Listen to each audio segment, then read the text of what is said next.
está começando mais um episódio do nosso podcast Método Aberto de Medicina. Hoje a gente resolveu mergulhar num tema que, querendo ou não, todo mundo ouve falar, mas nem sempre entende direitinho, que é a revisão sistemática. Bem-vindos ao podcast, meu nome é Alexandre. Vamos falar hoje de um tema que todo professor diz ser a melhor produção de evidências. Só que aí você olha e pensa que é um monstro de 7 cabeças. Então nós estamos aqui hoje com duas especialistas, a doutora Michele e a doutora Chayala, que vão elucidar algumas questões que nós temos sobre revisão sistemática. Nós que agradecemos e prometo que a revisão sistemática não é nenhum bicho de 7 cabeças, ela só segue um método mais rigoroso. Sim, e o legal é que esse rigor ele existe justamente para dar mais confiança no resultado final. Para começar, como vocês explicariam o que é revisão sistemática para alguém que nunca ouviu falar? Eu diria que é um estudo que junta e avalia vários outros estudos já publicados para responder uma pergunta clínica bem específica. Não é sair por aí procurando qualquer coisa, é seguir um plano claro. Tipo quando a gente quer saber se um tratamento funciona de verdade, só que aí existem diversas evidências em diversos trabalhos. Exato. Em vez de confiar em um estudo que está ali de forma isolada, a revisão sistemática ela reúne tudo que existe de boa qualidade sobre aquela pergunta e analisa de forma conjunta. Então, eu já vi gente confundindo revisão sistemática com revisão narrativa. É a mesma coisa? Não, de jeito nenhum. A revisão narrativa ela é mais livre. O autor escolhe os estudos e monta o texto. Na revisão sistemática, você tem métodos, critérios definidos, busca em várias bases, vai ser uma busca realmente exaustiva e avaliação do risco de viés. É tudo muito mais transparente. Então a revisão sistemática ela tem mais cara de uma ciência mesmo em relação à revisão narrativa, que parece mais um resumo opinativo. Isso, a sistemática ela tenta reduzir ao máximo o viés, porque a sua conclusão ela vai orientar na prática clínica. E para chegar num resultado de confiança, a primeira coisa é a pergunta pico, né? Muita gente morre nessa etapa. Sim, tudo começa no pico. Você define quem é o paciente, qual a intervenção, com que vai comparar e qual desfecho que importa. Se o pico ele for confuso, a revisão inteira vai perder a clareza. Então a gente precisa realmente de um pico bem definido para poder dar continuidade a um trabalho claro e transparente. Doutoras, eu me lembro que em uma aula nós falamos sobre o uso de cannabis para tratamento de enxaqueca. Então, basicamente, pelo que vocês estão dizendo, se isso não é feito organizado de uma maneira correta, ficaria parecendo que era muito uso de cannabis para muitas outras coisas, em vez de só uma enxaqueca, um tratamento de enxaqueca específico, não é isso? Exatamente. O pico ele te protege disso. Então ele delimita o terreno antes de começar a escavar. Depois vem aquela parte que assusta muita gente. Próspero, Prisma, base de dados, estratégia de busca. Parece burocracia, mas tem sentido. Tem sim, sentido total. O Próspero é onde você registra o protocolo antes de começar. Isso evita que o pesquisador mude o método no meio do caminho. A gente não dá aquele jeitinho brasileiro de ajustar resultados.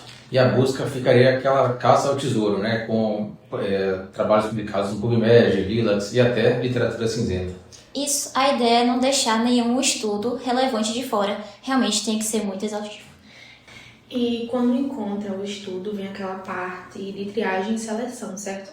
Tipo, esse entra, esse não entra.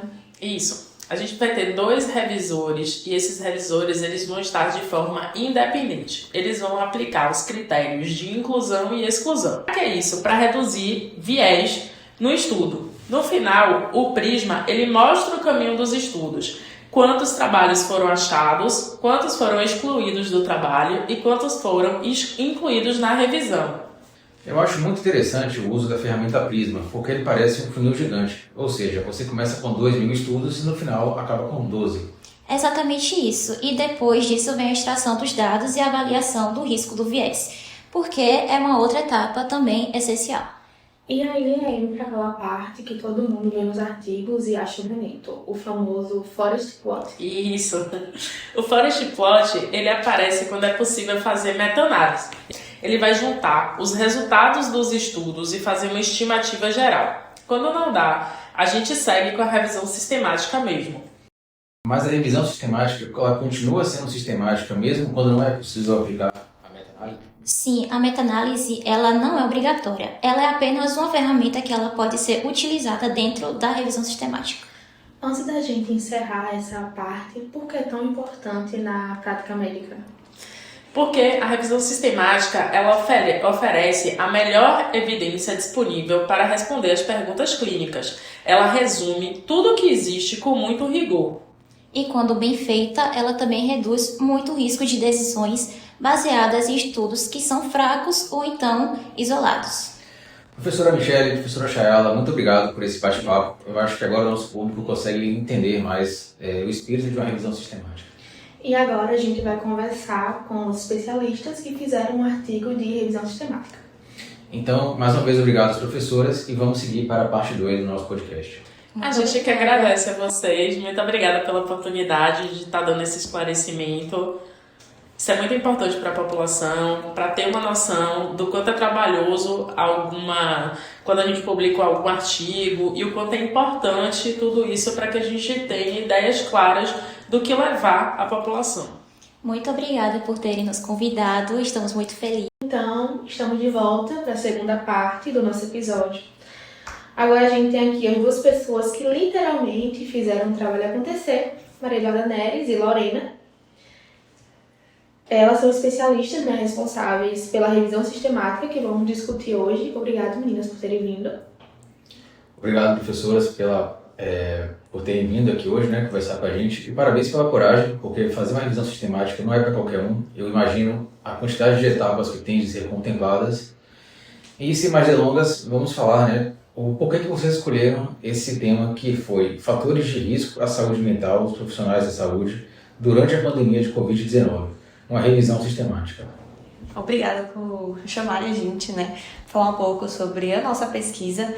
E aí, falando um pouquinho mais da nossa revisão sistemática, a gente percebeu que durante a pandemia, houve casos de profissionais de saúde com o nível de estresse muito alto.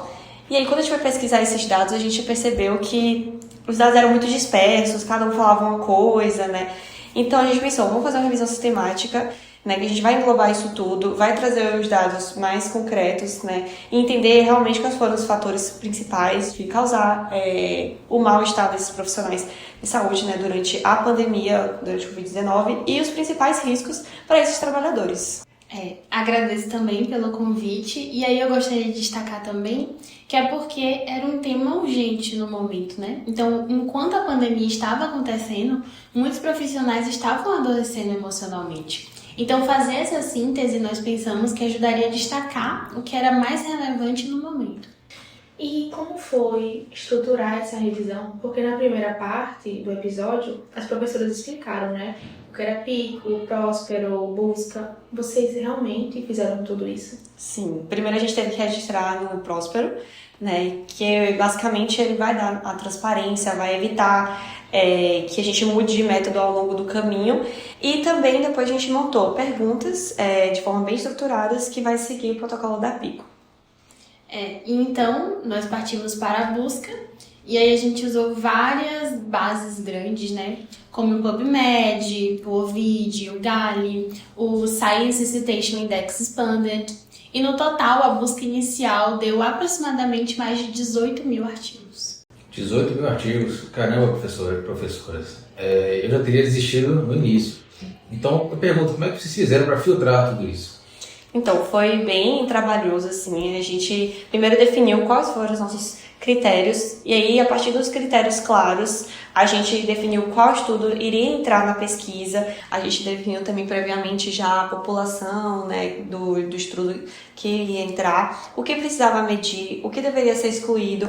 Então, basicamente, duas pessoas, elas organizaram toda a forma de triagem para até reduzir esses vieses. Depois disso, a gente foi para os textos completos dos estudos que foram considerados elegíveis e aplicamos os mesmos critérios. No final, só uma parcela pequena realmente atendia tudo o que era necessário. Quais foram os principais fatores de risco para a saúde mental dos profissionais de saúde durante a pandemia? Então, ao longo da pesquisa, a gente percebeu que teve uns padrões bem claros, principalmente relacionados à ansiedade, depressão, burnout, e tudo isso se relacionava à exaustão do trabalho, né, a jornadas muito longas, exposição direta para o vírus, né, da Covid e o medo constante de contaminar os familiares. Outro ponto forte também foi a questão dos equipamentos. Então, tanto a falta de equipamentos de proteção, ou então quando tinha a sensação de que não havia proteção suficiente ali. Isso aumentava muito o estresse, né? E também teve a questão da pouca preparação, já que muitos profissionais foram realocados da sua área para áreas de alta complexidade. Então, em linhas gerais, o estudo provou que não se tratou apenas de um estresse, entre aspas, um estresse geral pela pandemia, mas sim um estresse específico relacionado à rotina de cada um deles. Exatamente. Quando você pega o estudo, ele bem isolado, parece bem caótico, assim, mas quando você começa a organizar e ver que tem uma estrutura, né, essa revisão vai mostrar claramente esses certos padrões. E isso é muito importante para ajudar a direcionar tanto políticas de prevenção, quanto também suporte psicológico para os profissionais da saúde. E como vocês avaliaram a qualidade desse estudo? Na primeira parte, as professoras elas falaram bastante sobre viés. É isso, a gente usou ferramentas, né, para ter esse cuidado de avaliar os riscos de viés, e cada estudo a gente percebeu que tinha uma qualidade boa, outros tinham uma certa limitação. Então, com essas ferramentas, ajudou a gente a reduzir e interpretar melhor os resultados com muita mais cautela. E aí, no final, deu para perceber que os achados, eles dependem não só da quantidade de estudos, mas da qualidade deles, realmente. E aí é outra coisa, né? Não é só juntar um monte de estudos e dizer que tem alguma coisa pronta, mas é também entender o quão confiáveis eles são. Professora, essa é uma dúvida que sempre me vem à mente. Quanto tempo leva um estudo, uma revisão como essa? Porque para um leigo parece um tempo infinito. Com certeza, leva muito, muito tempo.